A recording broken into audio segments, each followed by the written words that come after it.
Exposición sobre los deportes tradicionales asturianos. Hasta el próximo día 12 de agosto se podrá ver en la Casa de la Cultura de Candás, en la calle Santa Eulalia, una amplia exposición sobre los deportes tradicionales asturianos.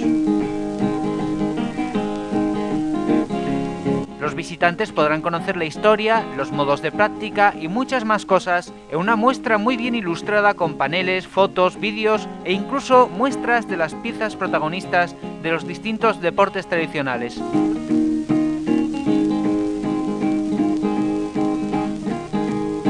La exposición está patrocinada por la Caja Rural y es una buena oportunidad para conocer una cultura deportiva que sigue viva e intensa en nuestro concejo.